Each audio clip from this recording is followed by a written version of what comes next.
Guess who says hello to you? I mean, you're never going to guess. Gina, how do you say her last name? Prestapino at Modern Press. Oh, you were just talking to her? I picked these cards up. Oh, shit. Don't you love her? I do. I know. I love that place. Yeah, she rush ordered this one thing for me like today. I just text her now. She's like, I got it, princess. I'm like, you can call me princess as long as you get my shit done. Yeah, and they do, right? Yeah. I feel like they do a great job. That is one of the weird things I feel like in business that has changed is it feels like you used to have to work with graphic designers, and now I do everything on Canva. Yeah. Oh, yeah. Like everything.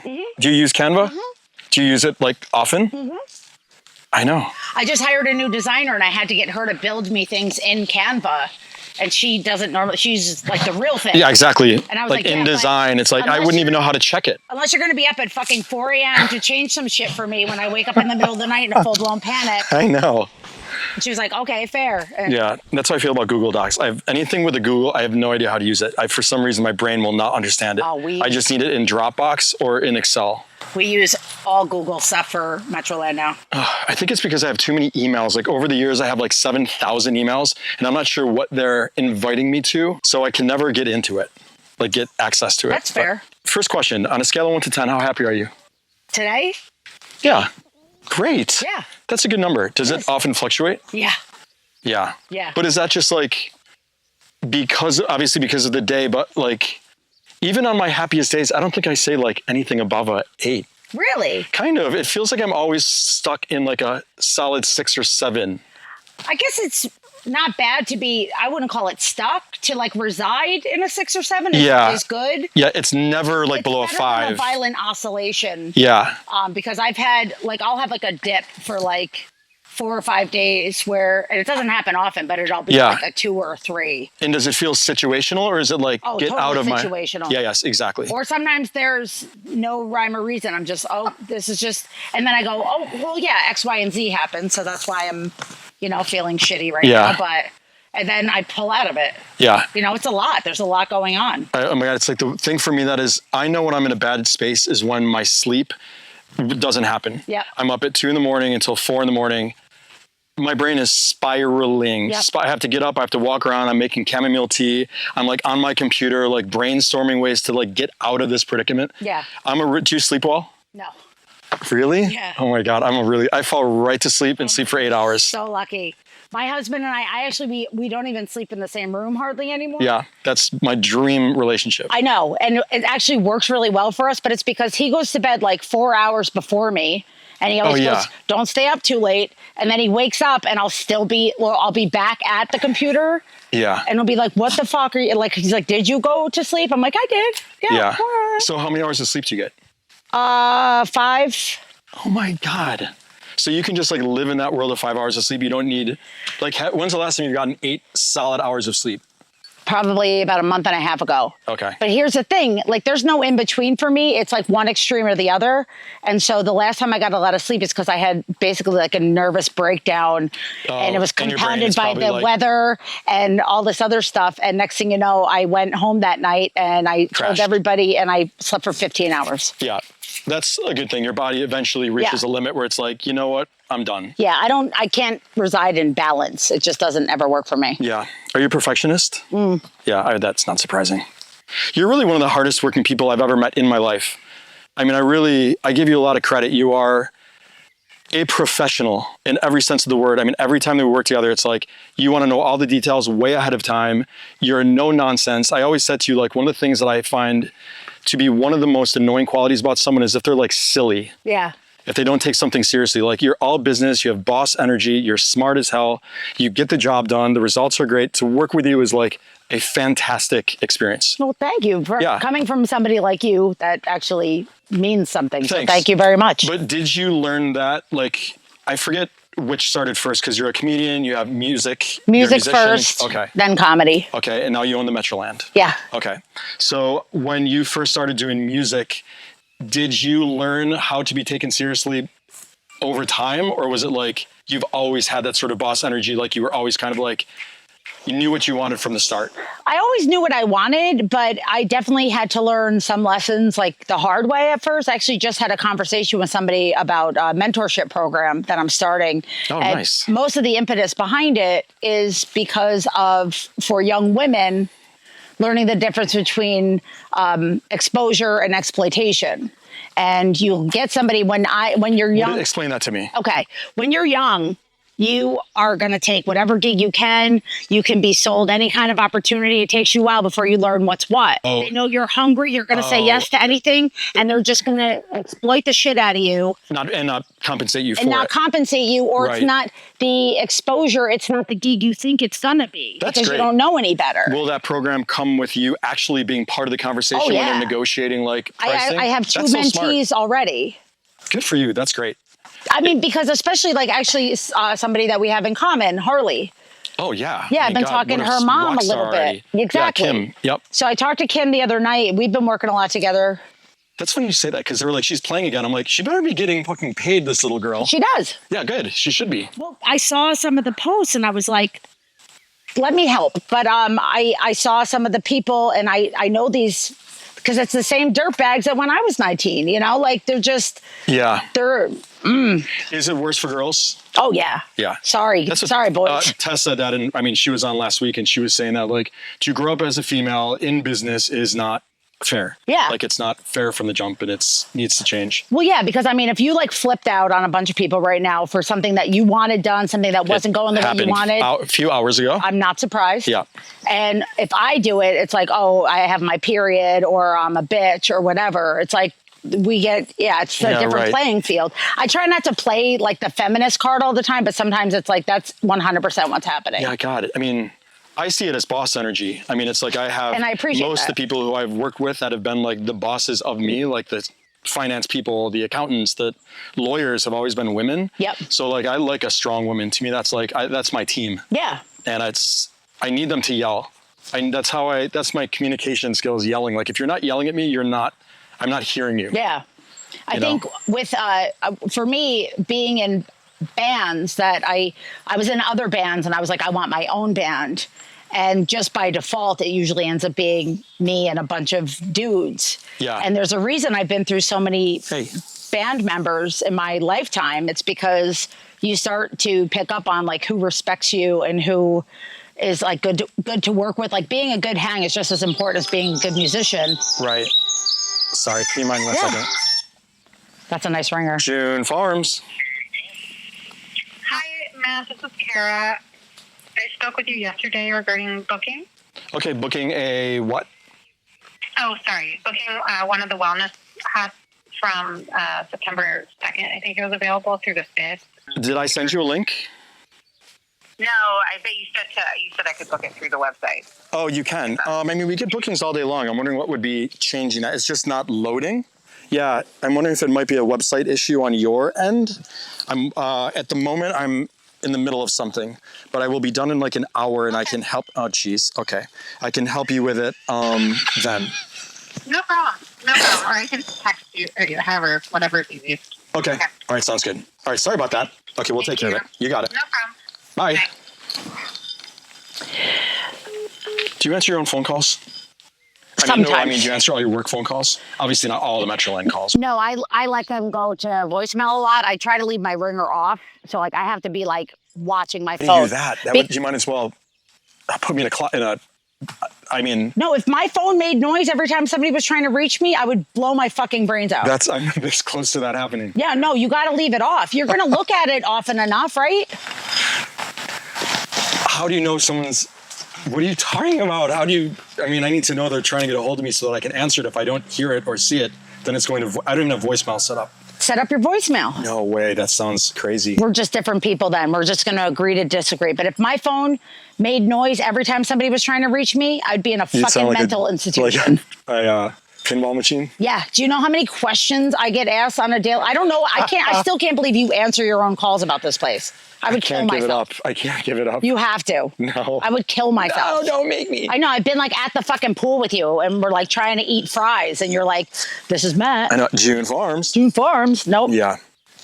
I know. Everyone who's around me is like, you've got to stop this. I guess I'm waiting for AI to get good enough where it's like, hi, this is Matt. And then if it starts to go off the rails, it'll be like, wait 1 second. And then it'll be like, I'm back. Hey, what I miss? I appreciate it. I respect it, but I don't understand it. Like, I could never do that. You could never. No, I tell people, I'm like, just email me, because I leave the email unopened until I'm ready to tend to it. I know you hate email too. I'm not offering you advice. I know. It's just fascinating. Yeah, I just can't with the fucking phone. Yeah. You don't like texting? Oh, I'll text. Texting is my preferred. I prefer emails, because then I can look at it when I need to. It's not blowing up when I'm trying to do something else. FaceTime is my least. It's a hard pass. No matter my niece, my nephew, my mother, anybody, I do not answer it. Oh, really? I only FaceTime with my niece. I know. I'm not a good uncle in that way. That's okay. They've stopped even trying. They're like, he doesn't make you a bad uncle. They just want cash. Who doesn't? Yeah. Do you take naps? Not often, not as often as I used to, but in the past couple of weeks, I did get a few naps in. How good are they? They're fucking fantastic. I took one, like, it was so good, I wanted to have a cigarette after I woke up, and I don't even smoke anymore. Yeah. What did you used to smoke? Parliament Lights. Nice. I have one of the cards on here is all about sobriety, which, is that okay if we talk about that? Oh, yeah. Yeah. Whoa. Do you want children? No. Me either. It's too fucking late for me anyway. Did you ever want children? For about 2 months. Craig and I broke up. I flipped out. I was like, I want a baby. I don't think you do. We split up. I moved out. Oh, was that one of the like catalysts to the breakup? Yeah. We had been together for a couple of years. We had one conversation about kids where he said, I suppose anything's possible, which I took to mean if I wanted a baby, he'd give me a baby. Yeah. And he meant, pigs could fly out of his asshole. Yeah. And so a couple of years later, we went to have the conversation again, and he was like, absolutely not. He did not want kids. He did not want kids. That's how I feel. But I wasn't ever 100%. So I'm glad that I left him, because I was like, this has to be my decision. Because if you decide this for both of us, I'm going to end up resenting you. If you decide, I see what you're saying. Right. So you guys break up, you think about it, obviously. Yep. And then you're like, you know what? I'm happy with him without the kids. Yep. Yeah. I would rather regret not having them than regret having them. That's nice. And honestly, I never really thought much past like names and how I would dress them. So I should just get a doll. I think you'd go crazy, and I would go crazy. I would imagine it is there's plenty of people that are type A, huge entrepreneurs that have their own kids, of course. Sure. But I feel like for me, it would be life halt in a way that I do not want. Yeah. I mean, not because it's like, I want to sleep in, I want to go on vacation. I don't want the responsibility. You don't want to change anything. Everything would change. Yeah, totally. It really scares me. And anytime I'm in a relationship and it comes up, it's like, as early as possible, I say I don't want kids. Yeah. No, I don't want to waste anyone's time. It was 100% hormones.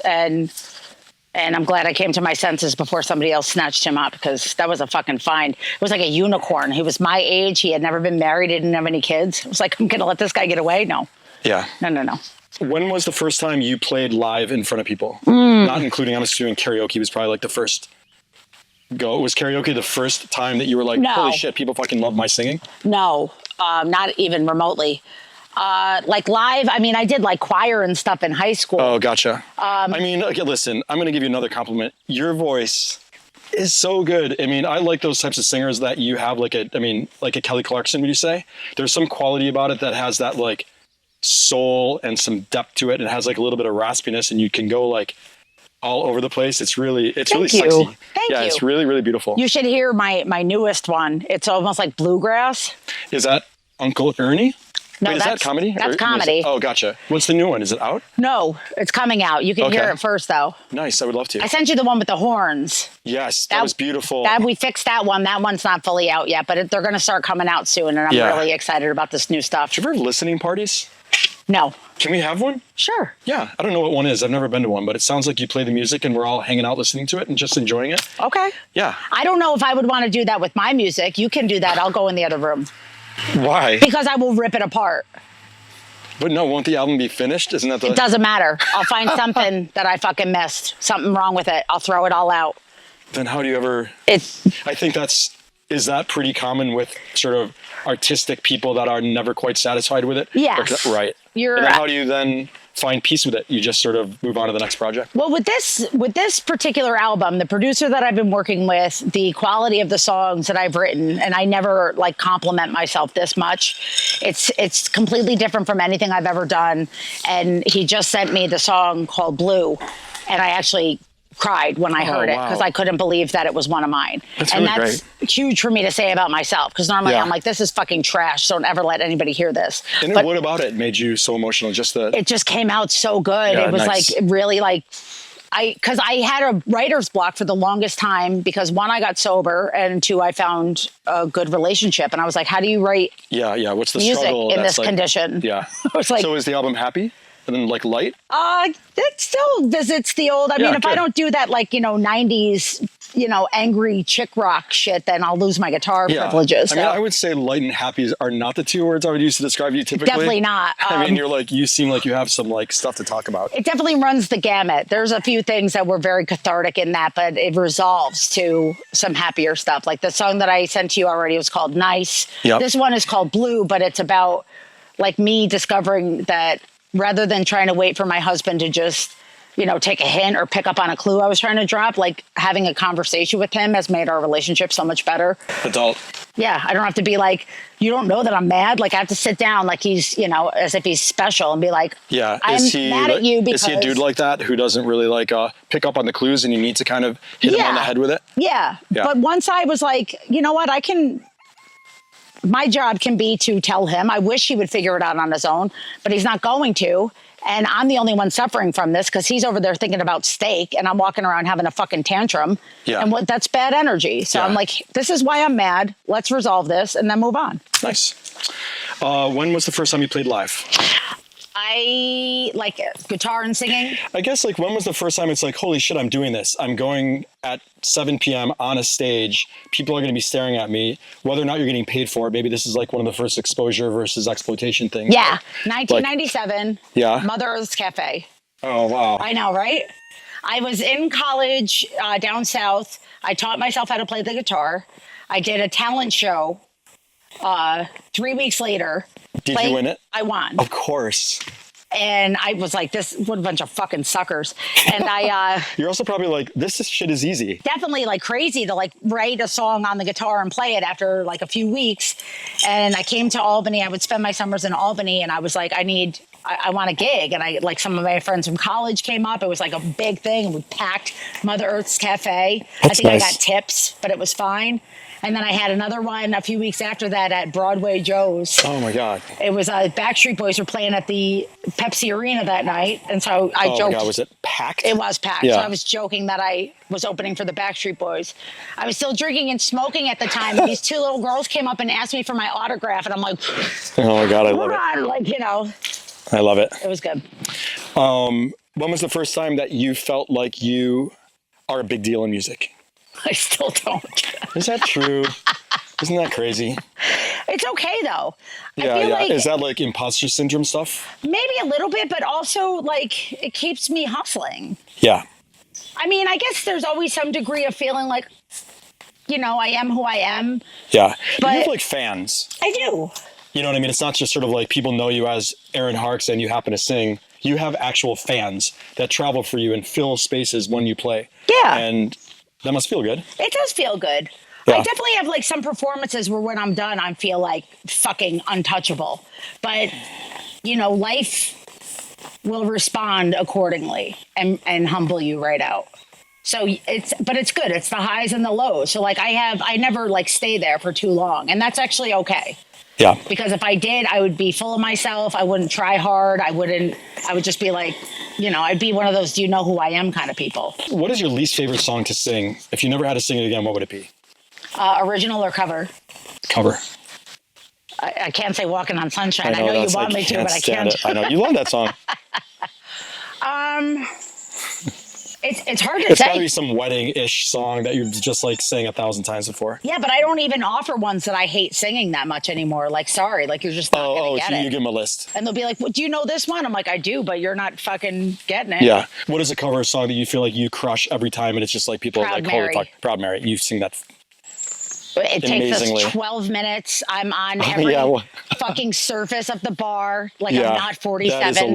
That has a lot of energy, that song. I've stood on every like tip top of everything in the room whenever I start that song. I love that song so much. Yeah. I'll knock myself out. Like I've gotten dizzy doing that song before. You're great at that song. Thank you. How much does it cost to make an album?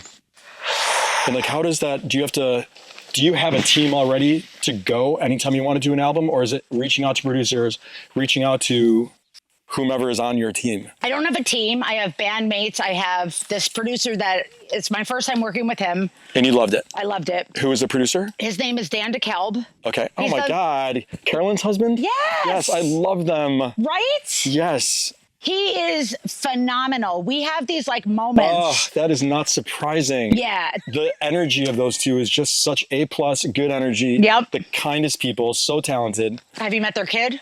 I have it not like since I was a baby. Yeah, I met the dog many times. Yeah. Yeah. Gal? Gal. Yeah. There's something really special about working with Dan. Oh, that makes me so happy to hear. That I feel like has made this album what it is. Like we've had some really like emotional moments. Like there was one song that we were trying. I wrote a song about my sister who passed. Yes. Which I never thought that I would write. And I wrote it and I told him about it and we made sure that we set enough time aside and then went through it and like the editing of it and like a few days later. And I know he's worked with like some of the best women around and some of the most talented musicians. So like much like when you compliment me, when he compliments me, it's like, wow, okay, that means something. And he goes, just comping the vocals on Colorado and casually crying. Like I get this one morning and I was like. Is that the song about your sister? Yeah. Why Colorado? Because that's where she moved to when she was killed. Gotcha. Can I ask you a question about it? Yeah. Did that loss make you want to dive into your music more? Was it like, I'm going to take a break. I don't have it in me to like continue on being in front of people because I'm just too down. What was the experience? I mean, I almost joined her. Yeah. You know, like the 2.5 years after she passed, between her dying and me getting sober was a blur. Just one long blackout. Gotcha. Was that when the drinking started getting heavy, or had it been even? It had already been heavy. Gotcha. Did it get worse? Or was it? Yeah. It got much worse. But while I was in it, it was like almost as if I now had an excuse for why I was drinking so much. And so whenever anybody would challenge me, I would say, "Ooh, my sister died." And like looking back, what a horrible disrespect to her memory, because I was already well in the grips of alcoholism and drug addiction before she died. So it had nothing. I mean, it definitely exacerbated after she passed, but it was not because of her passing. That definitely pushed me towards the end, but it still took about 2.5 years before I bottomed out. Well, she'd be incredibly proud of you. I think so. Absolutely, as I am. Yeah, thank you. At what point did you decide to buy the Metroland? Actually, let me ask this question. What was the Metroland to you? I remember what the Metroland was to me, you know, on Lark Street all those years. I mean, it's iconic, of course. Yeah. What was your relationship to the Metroland when it was like thriving then? What was your memory of it? And then like, why did you decide to buy it? One of the biggest pivotal moments for me as a musician was getting the cover in 2005. Mm-hmm. It changed so much for me. And I always was aware of the impact of that publication, but now I was feeling like the profound effect directly. And by bookings or just by like the respect? Everything. Like all of it, right? Everything. The caliber of gigs, just within the musical community. Like everybody was always nice to me, but I felt like I got like an upgrade or like a promotion. Yeah. And, you know, more respect. It was just a great thing for me. I feel like it definitely leveled me up. And then 10 years later, they were always great to me over the years, like, you know, different things here and there.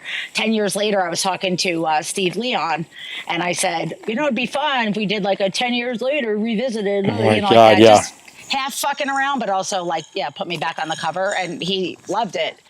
And he did that. And so like, I think 2 months later was when it went out. And there was never a moment where I was like, I'm going to bring the Metroland back. Yeah. I feel like a lot of people thought, I wonder if we did it. Like people had these fleeting thoughts over the years. I had a completely other business in mind. And then it kind of snowballed into something else. And then I was actually having dinner with a couple of old Metroland staffers down in New York. And I was like, or I could just bring the Metroland back. And they go, yeah, good luck. And I was like, See, yeah. and I'm like, Is this a challenge? Yeah, because I wanted to do like an online calendar, and I wanted it to be like a cooperative of other musicians and how we could support one another, and maybe have a portal for other performers. And then, you know, the shit with Nippertown with that dirtbag, and like, you know, the other paper, which I won't even say. And I was like, how are these our options as performers that are all run by these like white men rapists? Like, how is that fair? Right. And so I was like, okay, I have to do something. And the idea of starting something at zero was daunting. Props. Do you know I started a newspaper? Yes. Called the City Voice. Yes. What an experience. It was a lot. It was a lot. I mean, I think we had a conversation about it. I remember did. saying, like, it is not easy. To me, the hardest part was the money side of it, which I'm never asking somebody for money is my least favorite thing to do in the world. I hate it. And I feel like for those types of publications to survive, you have to get advertising or grants or whatever it is that's like funding that. And I didn't really have a good team in place for it, but I enjoyed the content. It's really fun to have something in your hand each week or whatever that you can like be proud of. It's so much fucking work. Yeah. I just remember being like, I guess my life is now being up until 4 a.m. trying to get a deadline for the next morning, whatever, because that fucking printing schedule, you can't miss it. Yeah. Yeah. In fact, last month was a little rough. I had 2 of my editors on vacation, and my therapist said, okay, worst case scenario, it doesn't come out on the 31st. And I've never screamed at my therapist before. But I was like, do you even fucking know me? That's not a fucking option again. And he was like, okay, all right. I was like, what are you, fucking crazy? Yeah. So, or else what? I'll die. No, you won't though. But real though, in the future, God forbid you miss a deadline, it's fine. Erin. I don't even hear you. It's like, you're not even here. Imagine somebody trying to tell you something like this. Well, it's like, if they show up for the wedding and you're not ready, it'll be fine. They'll go to tell you. It's okay if your husband doesn't come. Yeah, right. We'll have a big party. No, I have advertisers to answer to. Of course. Events that are coming out that day, especially my event, which is First Friday. When you're not sleeping, that would stress me out. I mean, it's a lot on your shoulders. Yeah, but it's getting, I don't want to say anything that'll jinx it. There are grooves that are finally starting to feel. What is something you've learned now that you've been doing it for how long has it been? Has it been 2 years, a year and a half? For print, we're coming up on 1 year. Oh, 1 year. Yeah. Congratulations. I feel like you and I talked about this almost 2 years ago. Yeah. But I didn't really, it took a while to get everything rolling. I just remember hearing it and being like, not surprised you want to do that because you're so, I feel like you can do anything. You have no fear. You're to me, the quintessential entrepreneur that you set your mind to somebody and you fucking do it. You almost don't have a fear gene. I don't really have that. I get so excited about the idea of it happening and making it happen. It's why would it fail? So. I love when somebody goes, well, if you, and I go, what's if? Yeah, right. The fuck you mean if? Yeah. This one guy, and it's funny when, he goes, well, he's like, if you make it to a year, maybe we'll, and I go, the fuck you mean if? Yeah. And he looked at me and he started laughing. I'm like, yeah, beat it, old dude. Even that energy and the negativity of just shut up. Just don't say anything. It's I'm getting this done. It's going to work. Yeah. That really is frustrating to me hear that from other people. You clearly do not know me at all. Yeah. When I decide that something's going to get done, I'm going to do it. Do people pull you aside other people I know saying that I take on too much? Do people say that to you? Mm-hmm. Yeah. And what do you say to them? Don't worry about it. Yeah, right?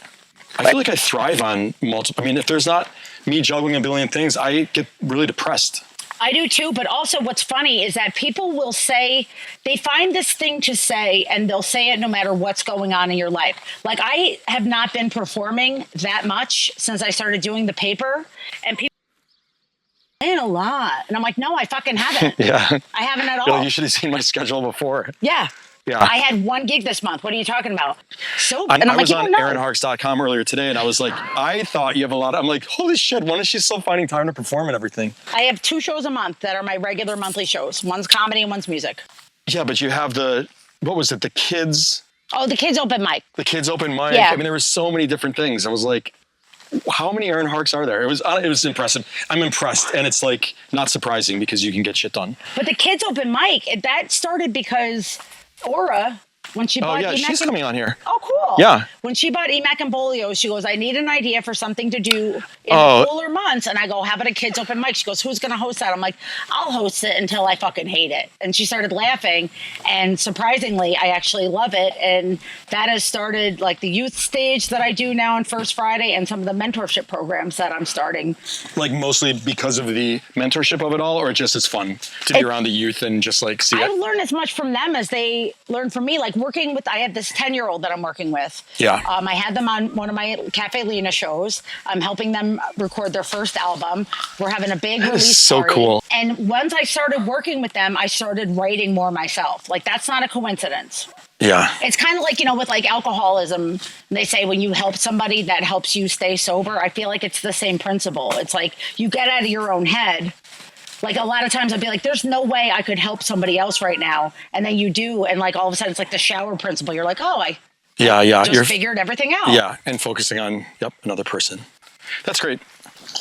Harley is, just to get back to Harley, I like seeing kids that have this sort of ability to sing these songs from like the 70s and 80s. I'm like, I don't even know how she knows these songs, or obviously she learns them in the lyrics, but it's just like impressive. Well, I said to Kim, I was like, thank you for, I know that she definitely influences some of the things that they listen to, but I'm just glad that a lot of these kids, they're not coming out and playing like Taylor Swift and stuff. No disrespect. Yeah, Zombie by the Cranberries was my choice of hers to sing. She sings that well. Yes. These goats. I know. I lost my scrunchie. Fucking goats. I love that they're doing the old ones rather than, because then of course the adults that come out to watch it are like, holy shit, I know this. Yeah. Song. We went to the Hangar in Troy. Oh, yeah. This is fun. Yeah. That's where the last time I saw her play was there. It was a really cool spot. Yeah, I think that was the day that we ended up realizing that you knew them. And I figured you would have, but and I who's the gentleman that had owned the Metroland previously? Who was there? Peter. Yes. What a nice guy. Harley asked Peter to be her keyboard player. And like Kim was like, she's fucking fearless. I was like, yeah, Peter's a really nice guy. Yeah. He gave it right over. He was so excited that I wanted to bring it back. Yeah. So what's been it's just so crazy. I can't believe you brought that thing back. It's so iconic, especially like in New York State. Just the pressure, I would feel such pressure to bring that back and everybody feel like it has to be almost exactly the same as it was. You captured, is it the same printer? It's the Times Union. Is that where they printed it previously? Yeah. Okay. It feels the same. Everything about it has that same, I would have thought it's the same people doing it other than the update and quality of like the articles and the photos and all that stuff. Well, we came up with a new logo. And then I think a week before I said, you know what? We should use the old logo. And I had no access to any of the old assets. So I actually was able to recreate the logo. Now, the only thing that they said they wanted some modifier to make sure that people knew it was different. And then Peter laughed. He goes, yeah, you're going to want to do that anyway. But everybody just calls it Metroland, which I knew was going to happen. But recreating the old logo and putting that on the front was probably the smartest thing that I did. Because the first night it came out when I was still delivering them and I walked in, people were ripping them out of my hands. It's amazing. It is like something no one knew we were missing. I love it. Thank you for doing it. No, thank you. Yeah. Are we still going to be the local celebrities that people want to have a one-night stand with? I think we should bring that back. Yeah. Just that category. We won that a few years in a row. We for sure won that a few years in a row. Maybe that's why you blocked me on Twitter. It was Facebook. And again, my apologies. I don't quite remember why. You don't have to apologize because you probably had really good reasons. There's probably like, if this girl asks me one more time to play at Bombers, I'm going to lose my mind. It was probably something like that, you know? Yeah. Actually, you're probably just like hustling like a boss and I'm just like annoyed by it and I'm like, block. No, honestly, because I'm seeing this a lot now with the other things that I'm doing. And I was like, there's such a fine line between being ambitious and being an asshole. And or annoying. There's certain people, it's kind of like, just please understand, I'm not going to be donating to your whatever It's just not the right cause for us. But also, don't put me in a position where I have to reject you. Like, sometimes no answer is an answer. Like, are you going to really push me to say that I'm not hiring you because you're not talented enough? Yeah, and then you're going to cry that I was mean to you? Yeah. You've sent me 74 emails. I know. Get a fucking grip. I know. It's not happening. Well, I just want to make sure I wasn't screaming into the void. Like, you are not owed a response from me. Right. You think you're the only one fucking reaching out to me? Like, get over yourself. And it's always older fucking white men. I want you to hear my CD. I don't want to hear your CD. Do they even still make them? They shouldn't. People are trying to give me CDs, and I'm like, I haven't had a CD I wouldn't even player. know. Yeah, exactly. Where would you even? Are people really trying to do that? Yes. That's crazy. Can I give this to you? You can, but I'm just going to throw it out in front of you. Like, don't give it to me. I can't play it. It also just indicates you're not quite ready for like modern marketing. Yeah. Yeah. I have a million other questions I want to ask you. Let me just try to pick this up. When did you go from music to comedy? I started comedy in 2012. But have you been told you're funny in the past? Yes.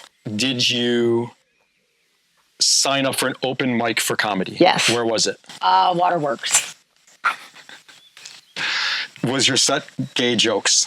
No. Did they laugh? Of course they did.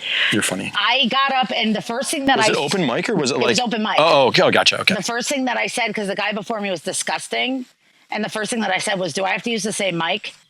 And the place went like, and I was like, "Oh, that felt fucking great." Is it more satisfying to get a laugh from a joke than it is to get applause from a song?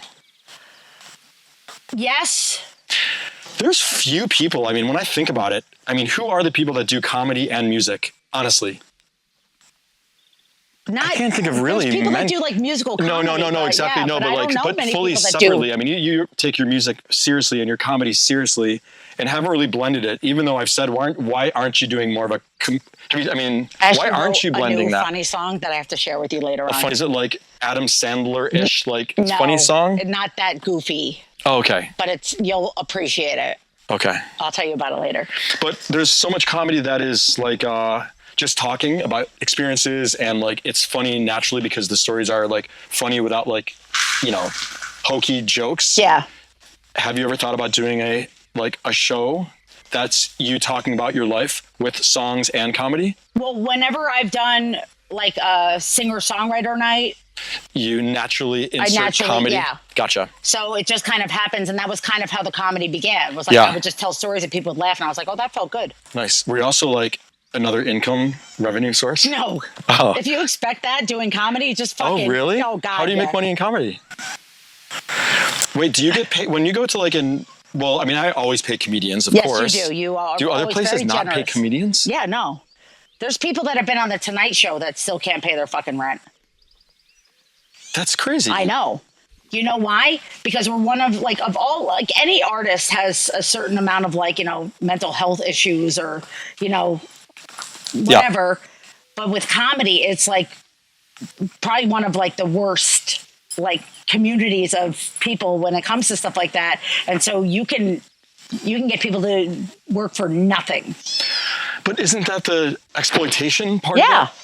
I mean, it's kind of like, listen, if you want to play for free and bring people in, I mean, who am I to say no to that? But it feels like to not pay an artist for their work is just like bad karma or just bad, I couldn't agree more, but it's so commonplace in comedy. Yeah. It's like, I mean, I've canceled people that haven't gotten tickets sold or something, but that's because it's they're expensive and it's not worth it for us. I always said to new comics, because they're like, oh, I shouldn't have to do a bringer. And I was like, well, your whole life is What does that mean, an opener? A bringer is when you do a show down in the city and you have to bring at least 10 people to perform. Oh, yes. My friend Sarah did open mic and she had to bring 10 people. Yeah. And so some people are like, I shouldn't have to do that. And I was like, well, technically your whole life is a bringer. If this is what you want to do without an audience, you don't have a job. So figure it out. So true. So when these performers are like, I shouldn't yes, you fucking should. If you don't have an audience, you don't have a job. It's so true. However, after a while with comedy, it's you have to bring X amount of people, you have to pay, you're not going to get paid. You're going to do this for years and years and years before you make money. Somebody told me my first year they wanted to book me after a few open mics, probably because I had tits. And he goes, do you? Somewhere. You do. And he goes, I was like, well, what does it pay? And he goes, you're not going to get paid. And I go, the fuck I'm not, because I've been doing music for a while, and that wasn't great, but it was something. And I was like, and he goes, yeah, the only way you'll get paid is if you produce. I go, then I'll produce. What does that mean? Do your own show. Oh, interesting. So smart. That's why you started, you pivoted to that. See, that's why you're smart. You're good at hustling in that way. There's also a drag queen, Paige Turner, who has shows here. And it's just like, I know when there's an Erin Harkes show, it's going to be sold out. I know when there's a Paige Turner show, it's going to be sold out. Because you get people in the seats. You post it a million times. I don't have that draw. I have a bingo night tomorrow night. There's about 4 people coming to it. I want to jump in traffic. I feel so unpopular. No, Don't you feel like, though, that's one of the hardest parts about the business of selling seats is like, I take it so personally, That Erin. is very hard, too. Because, you're like, I'll have that. Like, I'll have one night. I'm messaging friends. I'm like emailing everybody and being like, please come, please come, please come. And they don't. I'm like, oh. I have like my monthly Lena Go Round show. Yeah. And it'll be a night where like 50 people will come on a Wednesday night when it's like beautiful weather outside and I feel like a failure. I know. And I'm like, and people are like, no. And I was like, no, it should sell out. It should sell out. Right. It should. It has nothing to do. Like I can give you a good pep talk and you can give me a good pep talk. I know. I won't. We won't believe away it. Feeling any better about it. Yeah. I keep thinking that at the farm, I need to like stop doing public nights and just do like ticketed events. Like the dueling piano sells out a lot. Everybody asks for like that New Year's Eve show when you like brought in that sick band. My band's even better now. Really? Yep. Would you consider New Year's Eve maybe? If you're not booked already. Well, think We're about not it. You don't have to say. We're not even playing, so I'm not even playing anymore. So I could find out. Yeah. Okay. Because those types of things, I feel like the experiences of like a big night, people like, as opposed to being like, please come for 2 for 1. Blah, blah, blah. Yeah. Like those days, I'm so sick of begging people to come to bars and restaurants that I've had over the years. Yeah. I just can't do it anymore.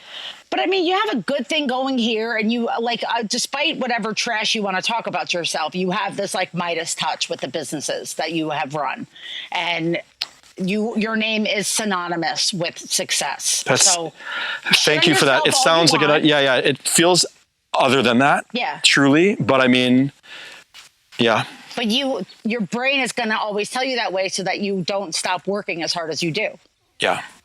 And I can tell you that all day long, and you're still not going to fucking believe it. Yeah. But like, look at the things that you've done. Yeah. Like I say your name, they're like, oh, like, you know this. This is a success. You're gonna have a couple of shit nights, but whatever. You know what works, you know what doesn't. That's how you find out. Yeah. I like that you're always willing to try stuff. Yeah. You've been like, hey, you want to try something? Fucking, I'll be like, yeah, sure. And then maybe we do it once. Maybe we do it more than once. We're going to do live karaoke ever again? Wait, what was the...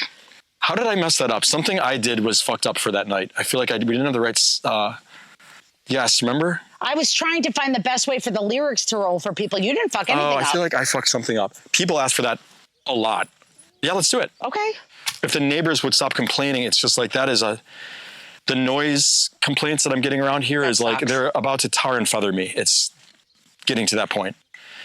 And I have to meet with the town tomorrow morning with lawyers to like figure it all out. But any like little hint of music, I mean, most of my neighbors around here are really great, but some of them are not so thrilled with me. So I have to try to find events that are fun, that aren't sort of upsetting everybody. Yeah, that's fair. I know when I bring 4 horns in that it's going to be a little loud, so don't worry about that. It's the drums. That is the drums are what set everybody off. I've never had a quiet drummer in my life. Yeah, I'm like, can't you just use the little brushes? No, it doesn't give the same dynamic. You think? No, I know. Someone said at one point that they know someone that wants to buy a farm and they're like rich or something and they can write a check and whatever. And I remember thinking, what the fuck would I do? Like if someone cashed you out, well, in general, if someone cashed you out, what would you do? I'll go to Utah. And do what? Fucking live in a cave. Really? Yeah. You wouldn't get bored within a month? Oh, I would, but that would be the first thing I would do, and that would. Oh, you take a break in a cave? Let's just go back to Miami. You can bring heels this time. Oh, I'm sorry about the flip-flops. God, let it go. Oh my God, we tried to get into Carbone. She wears fucking... But you could have warned me. They were so rude. They were rude. We have a dress code here. And he's like, what do you think this is, Senior Frogs? Fucker. What is the best return on investment? Music, comedy, newspapers?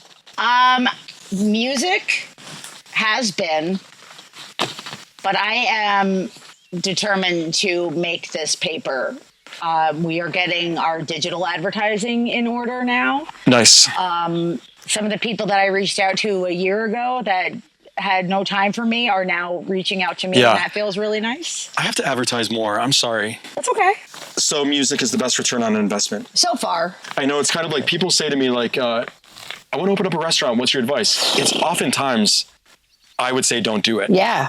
Unless it's like something cheap. Someone once said to me, feed the poor, live with the rich. Feed the rich, live with the poor. Okay. And when I had opened up Bombers in the beginning, I remember making so much money and like it just was like so busy and it was like cash. Yeah. And I remember feeling like, holy fuck, this is like really working out. Yeah. And then I tried like a fancy nightclub and we barely made money on it. Yeah. And I think sometimes just like... What, Noche? Noche, yeah. And sometimes it's just like, you keep something busy, cheap, they just keep coming back and it's just like reliable. I think Noche... I think it had a lot of potential, but I feel like Albany tried to all do that bottle service thing all at once. Well, and we started it, I'm and then sure within you did. 6 months later, there was 4 or 5, and it's like there's only 100 people that you can split around here that are willing to spend that money on bottle service. Exactly, and so I think it just got to be like saturated. And but no, I loved Noche. We went for the magazine launches every time, which was funny. I completely forgot that I did that, and I was like, oh shit, I guess I have worked for a publication before. Yeah. Anyway, it was but I think if I were to open a place right now, I would open... place meaning like a music place or any type of place, like a night establishment? Because I met somebody that had a building and they were trying to figure out what to do with it, and they said that they didn't want to have to deal with their liquor license, and I said you should open a really fancy mocktail bar. Yeah. And they flipped out over the idea. I don't know if they ever did it. In a good way? Yeah, they were like, holy shit, because then you don't have to get your liquor license. A lot of people are not drinking as much anymore. What's the fun? You can still have entertainment and stuff. Yeah. But I mean, I laugh. Like when we came to the thing last summer for Aura's dad. Yeah. And Craig went up and got himself a cocktail and got me a mocktail, and they were the same price. And I was like, you know, that fucking Matt Baumgartner, every time I want to go like, I'm like, you know what? He's getting away with it. I do feel guilty sometimes. But they're beautiful. They have garnishes. I mean. Listen. I know that I'm getting fucking club soda and a splash of juice, but I'm also getting the beauty of the farm. Yeah. You're doing it, man. Yeah. You're doing it. I want to be mad, but I have too much respect. So I thought about this other place. I was like, you can be really crafty and make these beautiful for sure. That feels like a trend. I mean, kids are drinking less. Yeah. People are drinking less. And then if you're like in a downtown urban situation, you can do it where people can, because New York state law, people can bring their own bottle, and then you have an uncorking fee. Yeah. Like, it also feels like, coffee shops you're not really hanging out in at night. Yeah. But like a mocktail place can have that sort of same vibe with music, and it feel like a fun night out. Yeah. For anybody. Yeah. Sweet. So are you going to open one? No. Well, that's the thing though. It's like as soon as you got something like that and really built it up, the trend would change. Besides the shape of the country, people are going to start drinking an awful lot. So yeah. Do you not think they are drinking an awful lot? I think they are, but I mean, the fact that the youth aren't, it's been noted. Oh my God, for sure. Suffering for it. Like friends of mine who have kids that are 17, 18, they're barely drinking. Yep. Wow. And I think that's great.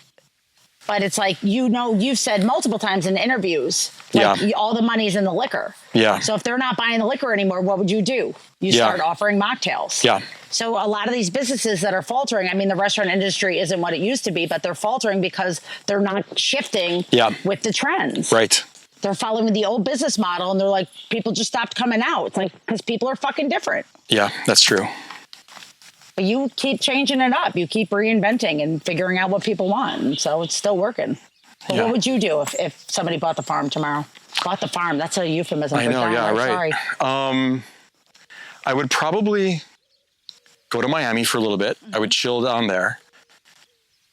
I would get depressed. I can't even imagine what I would do without this place, only because of the challenge. It's not even always that great. You would think the money would take me from a 5, 6, 7 happiness to a 9 or something. It would not. It would bring me lower. Yeah. Because I would feel useless.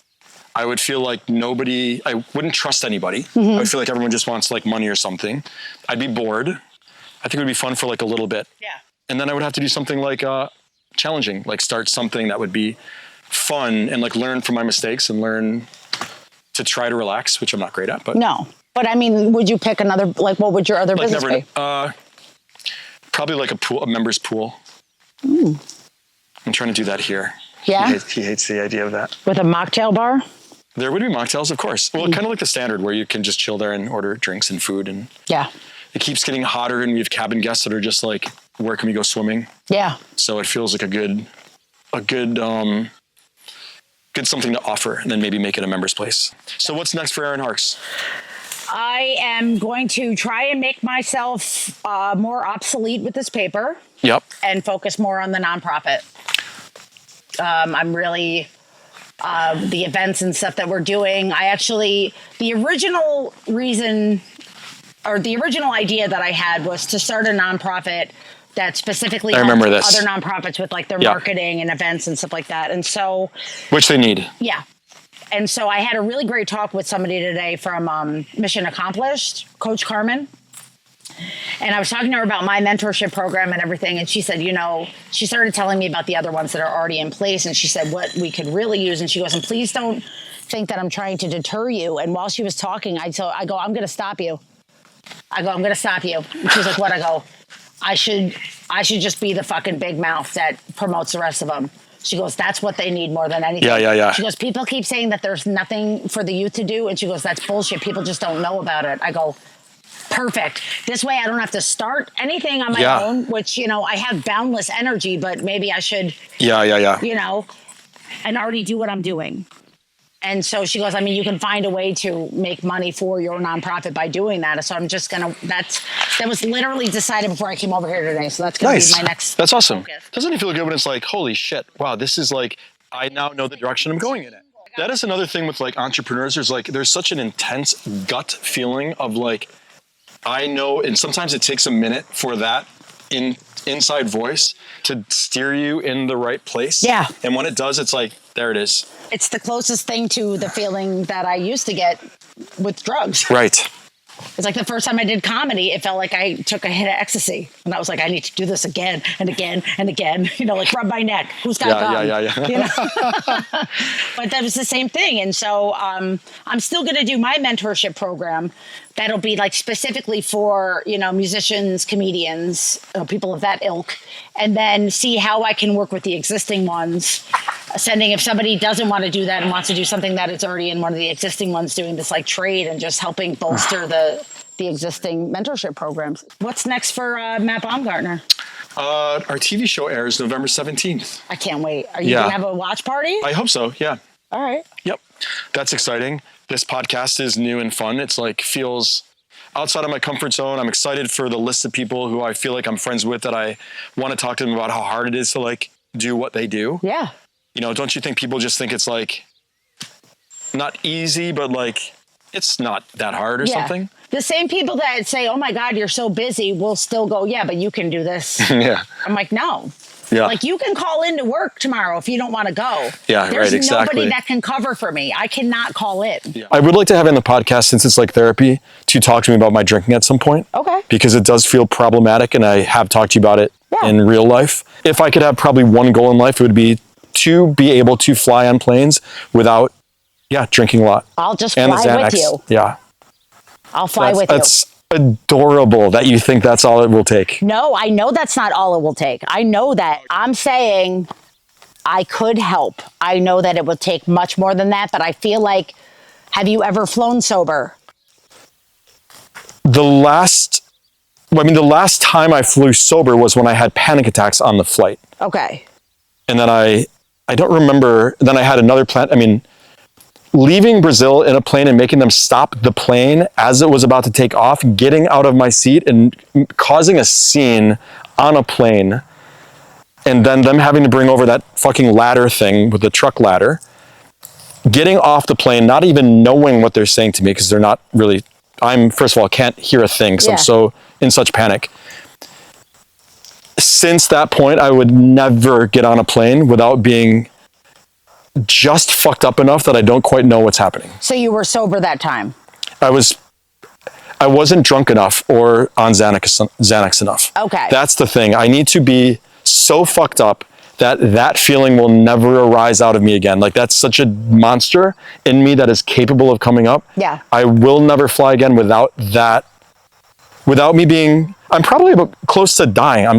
My heart rate is probably like once every 45 seconds. But I used to be terrified to fly, and 5 months sober, yeah, I went on a flight and I thought I was like, how am I going to do this? And it was the easiest. It's what I know. It is wild to think of that. If that were to happen and I was able to get on a flight without it, I would think I could accomplish anything in life. That to me is like the top of the mountain is like conquering that, and maybe public speaking. One step at a time. On the next episode of Farm Therapy. So to knock you off this good energy moment, yeah, please do. What would you say to get you back into your comfort zone? What would you say is the biggest professional mistake you've made? Oh my! There have been lots of times where we've started. I think. Go ahead. Yeah. I thought it was when you try to do the milk with the vodka. You shake the half milk, half vodka can. I don't think you sold many of those, right? See. When you partnered with Stewart's and you did the Stewart's milk. The problem was that we're using raw milk, and it kept exploding. Otherwise, I thought that was a genius idea.